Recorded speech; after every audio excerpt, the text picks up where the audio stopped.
Alright, this should be fun. You have probably seen this type of gauge showcased in literally dozens of physicals on that famous Armorer's channel. And he'll take his gauge and he'll say, well, that passes go and doesn't fail no go. You'll also notice that he never ever has an extractor fail the no-go side. Well, there's a reason for that. Alright, so I bought into the hype of this gauge about 2 years ago. This is what PT&G, who make them, sent me. And I could never figure out why the gauge was dimensioned the way it is. Alright, for example, if you take a look here, you'll find that this gauge measures 60 thousandths of an inch. And on this side it measures 73. If you look at the ones on the Armor's channel, they're all clearly marked 7.62, 308 Winchester, .060 and .073. So I called PT&G, and PT&G said this is an AR-10. And the one in all the Armor channel videos are also an AR-10. And checking these extractors like this is not even the proper way to use the tool. They also told me they have just recently started making one for the AR-15. And they sent me this one. It's clearly marked AR-15. It also measures .060 and .073. The only difference is the diameter is smaller, so because it's designed to fit inside an assembled bolt.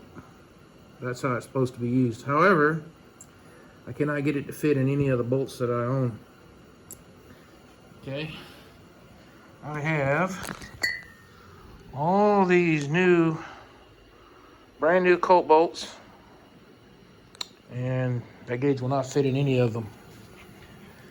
This is the gauge on their website. You can see they have the AR-15 drop down window now, along with the AR-10.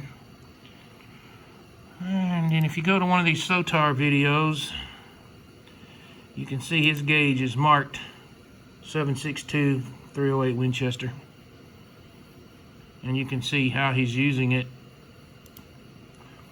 And if you go over here, you can see the actual spec is .064 plus or minus .002. So the actual spec for the width of the groove is .062 to .066. So these thicknesses of these gauges here make no sense.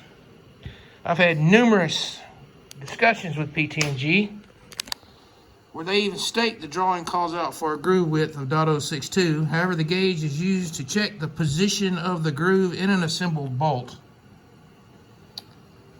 Now, I don't have a problem with somebody repurposing a tool and using it in a different way, but if you're going to use it to check this in this manner, you really would need different dimensions. You would want .062 and .065. So, I have this one remachined or not. Truth of the matter is, I think only the plastic shipping tubes are any good. And these deserve a place in the can. I'm not going to attempt to sell these on one of the local gun forums when I, in good conscience, think they're junk. That's your opinion, may vary.